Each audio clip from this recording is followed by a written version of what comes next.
We could do that. We could survey that. Instructions, where the patients, when they come to you for an exam, for an upper GI, where they drink the barium to look at the digestive system, they have to be NPO past midnight. Are they prepped properly when they come to us? What does that mean if they're not? It seems like everybody's getting a patient, they're not prepped properly. How many patients over the last year were properly prepped and not properly prepped? You know, is that a problem with instructions, them getting instructions? So it's a way to problem solve, to find out what's wrong or what you're doing right. So that's patient care. Image interpretation, I know for mammography, the radiologist has to submit to the state, I don't know how many cases a year, 10 cases a year for the state, to people at the state to review to make sure that they gave an accurate diagnosis based on those images. Of course, they get to pick which cases they send, you know, but still they're surveyed. So image interpretation, how many false positives were there this last year from our hospital? How many false negatives were there? You know, or how long does it take for a patient to receive their report, their dictation from their images? How, you know, are those reports accurate? Are there misspelled words? I mean, you can survey or test anything. And so that's what I'm saying, it can be very in-depth and not necessarily complicated, but in-depth. The TJC has a 10-step QA program. So first of all, assign responsibility. Who's going to do this? Is this going to be the medical physicist? Maybe they just do the testing of the equipment. So maybe we assign somebody responsibility. Maybe there's 2 or 3 people that we assign that responsibility. And then you tell them, determine what the scope of care is, what aspects of the care are expected, and identify what outcomes that you're looking for.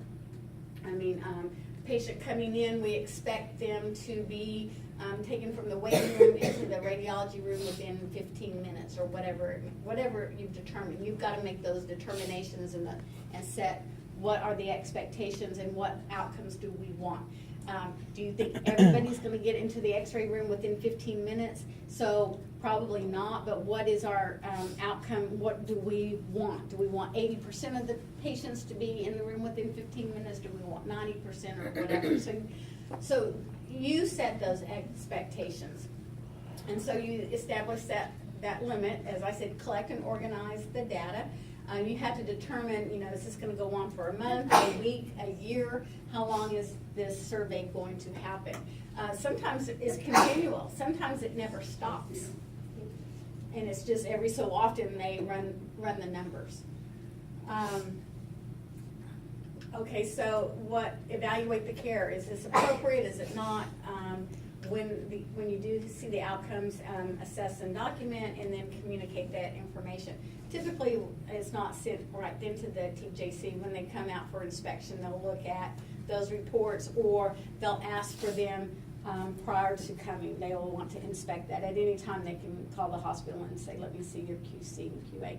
And, you know, I'm sure they're all on, I'm assuming they're on computer now. But when I was involved with them, you know, we had notebooks and just volumes of notebooks, thick notebooks of these performance tests. So again, all this had to be laid out. So this is the test. This is, you know, the purpose of this test and how to, you know, how to perform it, what the limitations are, how often it's going to be done. Everything about that testing has to be laid out, and then you collect the data on it. So all that they want to see, you have to keep the raw data, run the numbers, and then when you get the outcome, you have to say what actions, what's your game plan. You can't just say, oh, everything's in compliance, we're done. No, we're in compliance because, why are you in compliance? What is your facility doing that makes you do it so well? So there are reports on this. You can't just say, oh yeah, we met the standard, next, you know. And so anyway, patient care, so some of the things, as I said, scheduling, reception. How are they answering the phone? What is the phone wait time when somebody calls?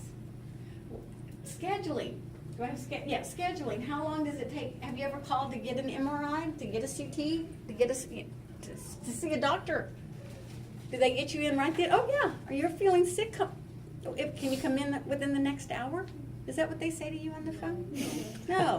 Is it a week out? Is it 2 weeks out? You're like, I'll be dead by then. So scheduling. How long does it take for a patient to get a CT exam scheduled? Is it 2 weeks out? What can we do? Do we need to hire a new CT tech? Do we need to get more equipment? Do we need to keep hours longer? Do we need to run a CT tech during the night? Those are the kind of things that these tests will determine what you can do. And preparation, this is like patient prep. Are they coming into your room properly prepped for that exam? And typically we prep our own patients if it's, we move everything from the waist up off, but patients coming in for an upper GI, you're not giving them that prep. That prep had to be given to them prior to them coming for that exam. They have to be NPO, nothing to eat or drink 8 hours before the exam. So somebody had to give them those instructions. So how do you know if a patient's prepped properly or not? You ask them. You ask them, absolutely. Did you eat or drink anything this morning? And you don't do it like this. Did you eat or drink anything this morning? Because what are they going to say? No. No. I may have had a little coffee, but no, really, no. So you ask them, have you had anything to eat or drink this morning? And they say no. Or they say, oh yeah, I had coffee. Oh, okay, you had coffee. Did you have cream in the coffee? You like yours with sugar and cream? Yeah, a lot of cream. Okay, well, we'll just reschedule. Because somebody's giving them the prep. Somebody needs to make sure, that person giving the prep, whoever that may be, maybe they need to be more assertive in making sure the patient understands those instructions. Maybe that sheet of paper with the instructions on it is all these, a lot of words and they're little, and maybe they don't want to read that. I'm quite capable of doing that. You see a page with a lot of words and it's like, okay, so that's just another thing. Correct exam. Oh my gosh. How does that happen? I have performed the wrong exam on the patient I was supposed to get. I have performed the right exam on the wrong patient. I have done the same exam on the same patient, so they had it twice in one day. It happens. It happens. We try to minimize that. You will not go through your whole career. I hope you do, but it'll be unlikely you'll go through your whole career without this happening. Now, but we're getting better at it. We call it, you know what they call it now? Time out. It's a whole new quality of care where before you perform a procedure, what surgical, radiology, or otherwise is called it, let's take a time out. And you know what they do? They check to make sure they have the right patient and doing the right exam. It's a whole thing, because you know what? It happens. It happens more than we want. So now there's a whole thing on it. So just so you know, check, how we have you role play, check the patient's bracelet, papers, name, date of birth. That is all it's about, is making sure you have the right patient and you question them to make sure you're performing the right exam. Okay, so there have been times, plenty of times, that this has not happened, where we have the correct exam for the patient. So that's something else we need to check on. And like I said, apparently it's happened enough to where there are more standards in place for that. Correct instructions. Belongings. How many times this year did we have patients' complaints about losing their belongings, whatever it may be, jewelry, to clothes, to whatever, dentures, whatever. So how many, have we had a lot of complaints? Maybe we need to, make these little plastic baggies with handles that the patients keep their belongings in so they don't get misplaced. Maybe we need to have a cup with a lid on it so they can put their stuff in that or something. Maybe they need to have a locker in the dressing room to put their stuff in, and they keep the key. And then again, exam results reported. Did the patient get their results in a timely manner? Or did it take a long time? Did they even get them? So those are just some of the small example of all the things that can be surveyed or tested with patient care. So as I've talked about it before, image interpretation, outcome analysis of a radiologist reading an image, false positive or false negatives. Do you know what those terms mean? False positive means they said, yes, there is breast cancer when there was not breast cancer. A false negative is like there's no breast cancer and there is breast cancer. So neither one, good. Reports, again, accuracy of the report and timeliness. Usually if something is reported, a disease process has been caught in CT, the doctor may follow up with another exam just to verify it. Just to make sure that if you see it in one, you see it in the other. So I always tell the ultrasound techs, I had a student, and I think they graduated, but I'm not quite sure, but the attitude was, well, if I don't find it in ultrasound, they'll just send them to CT or MRI. And I go, yeah, well, let me tell you what happens when that happens. When you don't find something on ultrasound and they go to CT and the CT tech finds it on the image, guess what they do? They call over to ultrasound and go, ha, ha, ha, we found it, you didn't. And so the radiologist was wanting to know, why didn't you find it in ultrasound? It's a 5-centimeter mass in the liver. What's your problem?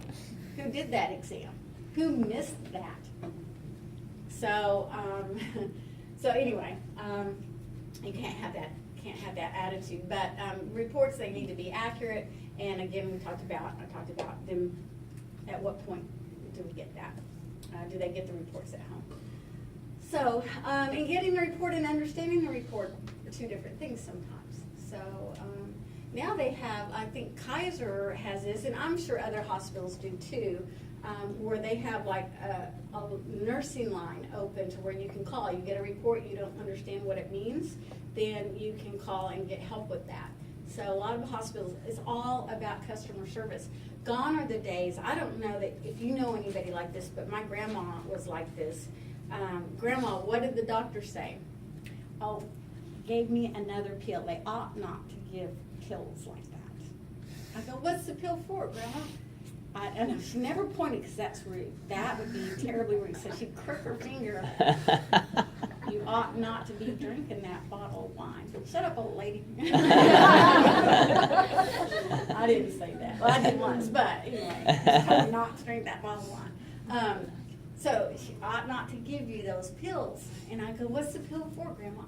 Well, I don't know. The doctor just said. So whatever the doctor said was what you did, whether you wanted to or not. Whatever the doctor said. Well, it's not like that anymore. And so now, it's so not like that. Patients are very involved and have choices to make. Here in California, we have plenty of choices, plenty of doctors to go to. It's not like that everywhere. Not where I'm from in Hereford, there aren't that many choices, but certainly here. And so all the hospitals are competing for patients and getting, it is a business, so don't forget that aspect of it.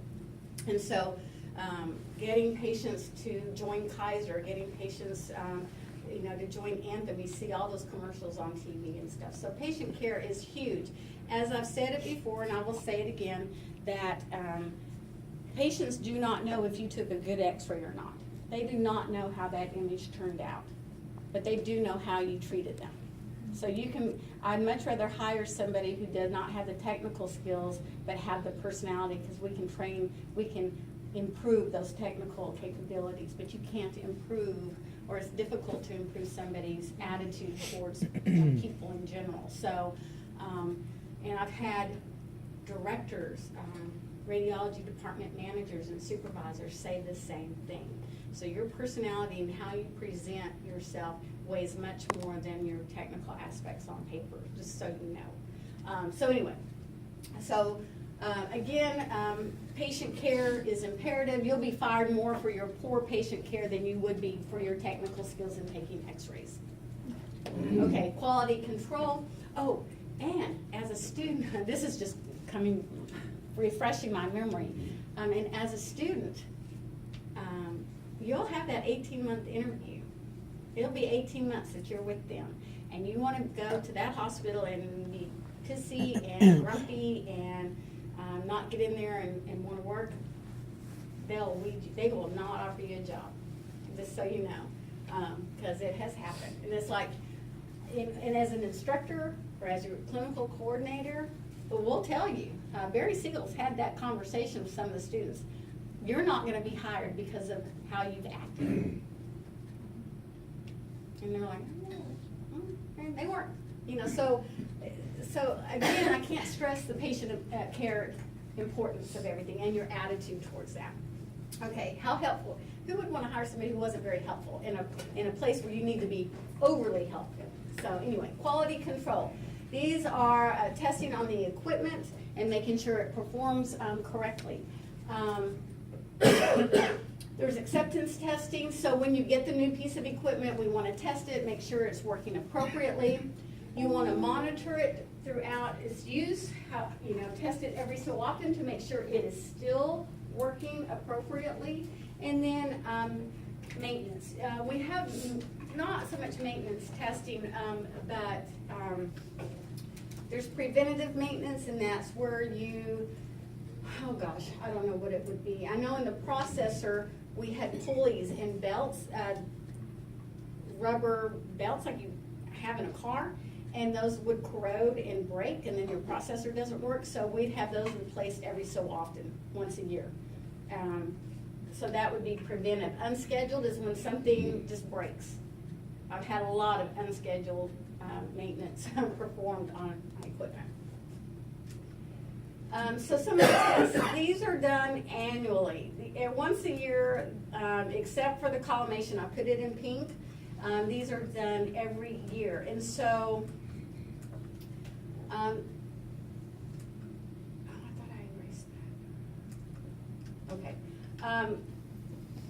Get rid of that one. That's film screen, so we don't need that one. But the rest of them we do. So we want to make sure our filtration in our x-ray tube performs at the minimum standard of 2.5 millimeters.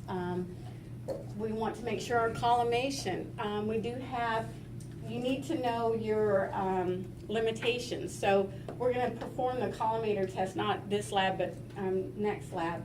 And so the collimation has to be within 2% of the SID. So if you have a 40-inch SID, your collimation can't be off more than 0.8 inches, something like that. And then focal spot size, it can be off 50%. So you can perform a focal spot size, and that is the greatest one. Usually they're pretty tight parameters, but here this one's 50%. So apparently it is hard to manufacture a focal spot size and be precise in that measurement. So basically you're performing a focal spot size test just to see what it is actually. Because they can say, oh, this is a 1 millimeter focal spot size. So it can be anywhere from 1.5 or it could be 0.5 and still be acceptable. So that's quite a range. We'll talk more about that. KVP, again, you push a button on the machine, you want 70 kV. Is it truly performing at 70 kV? So you have that test. It can be within 10% of what 70 is. 77, 63. Timer accuracy, depending on what time station. Timer accuracy. So when you have 100 milliseconds, is it truly 100 milliseconds? And they have different accuracy. The shorter the time, the smaller the, no, I take it back. The shorter the time, the more leeway of error you have. Linearity, what does that mean? What's reproducibility? You know what those two, we're going to do that today and Thursday in lab. We're going to test our equipment for reproducibility and linearity. So linearity is for every MA and time combination, you get a certain mass, right? So if I told you to take an x-ray at 10 mass, you could use 100 at a 10th, 200 at 0.05, 300, 400 at 0.025. It's all 10 mass. So at any MA and time combination, it should, what would be your expectation? Your images would look the same for whatever MA and time combination that gave you 10 mass. Wouldn't you expect your exposure index to be somewhat the same? So that's what linearity is. And I'll tell you, this, as I said before, in this room prior to our GE, the Bennett room, we couldn't use 600 MA because somebody would use a 300 MA station and get 10 mass, and their experiment would work out perfectly. Somebody would use 600 at whatever time to get 10 mass, and it was terrible. Drove us nuts for a while until we figured out that MA station's not working properly. Sometimes it would work, sometimes it wouldn't. It drove us nuts. You know, so again, there's that frustration. It's like, what is going on? Have I lost my mind? No, it's the equipment. Well, yeah, it's always the equipment. Okay, so that can be within 10%. Reproducibility is if you're using 300 MA, 100 milliseconds, whatever, and you get an exposure, every time you use that, you would expect what? To get the same exposure. So that's repeatability. So every time you use this MA and this time, you get the same exposure. You shoot it 3 times in a row, you get 3 the same exposures. Okay, so that's reproducibility. And those are the 2 that we're going to do today. So reproducibility, you have to be within 5%, linearity 10%, and there's a formula you can work. You'll be working that today to determine what the percentage is. Just to give you an idea of, first of all, if our equipment is working properly, and then also to see what it's like to run these results. Intensifying screens, we're not going to do protective apparel. What do we mean by that? Our lead aprons. What? Can't they just have a couple of little cracks? That's okay, isn't it? No, not at all. That's the one, 0 defects. If there are any defects in that, you can't. How do we test for that? That's a pretty simple test. Put like a light to it, or? Well, it's covered. It's got a cover on it, so a light would be good if you didn't have that not protective. It's protective as in cleaning. So what else? You can take an X-ray of it. You know, we did it. I did it for the dental clinic. We did it under fluoro. I just ran those right under the fluoro machine. And what would you be looking for when you're X-raying or fluoroscoping lead? Black. If it's a crack, that's air, and so you're looking for black. So we found a few of their lead aprons that had cracks in them. So what did they do? Get rid of them. That's right. Can you just throw them in the trash? No. Okay. Because of the lead. Now they're making, those lead aprons, now they're not made of lead anymore, right? It's amazing. The newer lead aprons are lead equivalent. So they're using some sort of materials that act like lead. Now I tried to look them up, and guess what happened? Nobody's given that information out. It's like apparently top secret. So I can't teach you, it's this, and this interwoven, and it acts like, 0.5 millimeters of lead. I can't do that. So anyway, little FYI. But anyway, regardless of whether it's lead or whether it's lead-like, it still has to be. So how do you get a crack in lead? Mishandling? Folding it. So you notice how we should be having we have hangers in all of our rooms to put the aprons on. So you don't want to lay them down and fold them. Doing that over a long period of time will eventually give them a crack. Okay. So I think we'll stop there. We'll finish this up.